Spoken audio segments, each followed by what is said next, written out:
Welcome back. Let's take a quick look at how you can make some money today.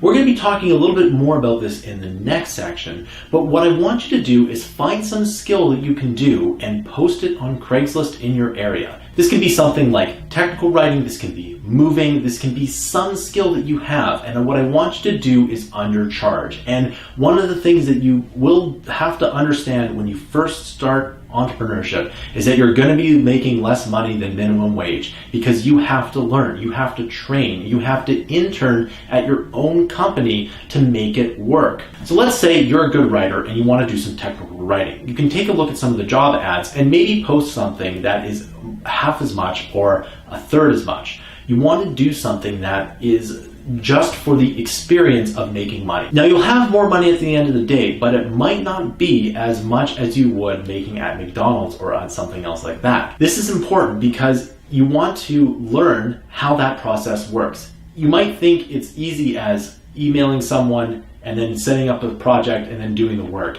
It is a lot more complicated and a lot of things can go wrong, and the best way to do that is just hop in and do it. The other thing that you can do is look at Craigslist and look at what people are posting and look what's in demand. Charge a little bit less and start from there. This is exactly what I did with tutoring and guitar teaching. I charged a little bit less, and all of a sudden, when I was 17, I had 54 students a week. It was crazy, but I got the experience of how to run a business, and then I was making a lot of money. In fact, I was making over 5 times minimum wage within a year. It was unbelievable. I started my own business from scratch. Keep in mind, this was the early 2000s and it was quite a different time.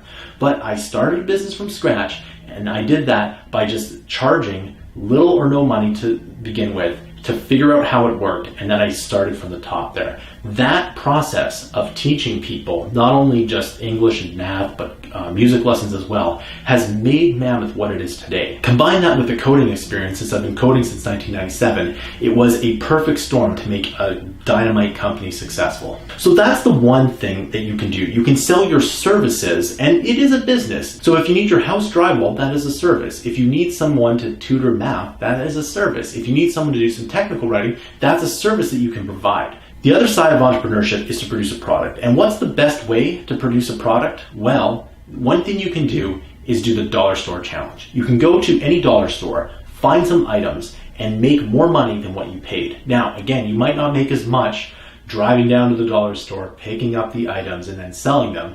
But the whole point is that you want to put something together to sell. Now, you can sell these online or on the street, etc., but you want to try and find a way to profit. Now, this drill isn't for everyone, but it's a really good example. So what is the dollar store challenge? Well, the dollar store challenge is when you go into the dollar store, find some items, and then try to make a profit on it. Now, you can try and find some items together and maybe make a lot of money because people do spend a lot for arts and crafts. So what is the dollar store challenge? The dollar store challenge is when you take something from the dollar store and sell it for more money. So how do you do this? Well, you can either take something from the dollar store and literally just sell it. So a box of Kleenex that you bought for literally $1 and then you try and sell it for $1.50.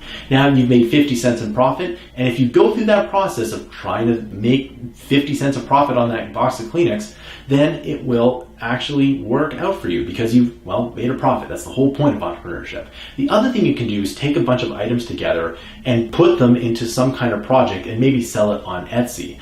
By doing that, you'll not only, one, figure out the cost of goods to make that product, 2, selling it on Etsy. That is not only setting up the marketing photo, but the sales copy and trying to get someone to actually buy it, and is seeing if anyone will buy it. Because lots of times in entrepreneurship, you think that you're going to make something and you're going to make a ton of money, when oftentimes you put out the product and there's literally silence. This has happened to me many times, and it sometimes happens to some of our products at Mammoth to this day.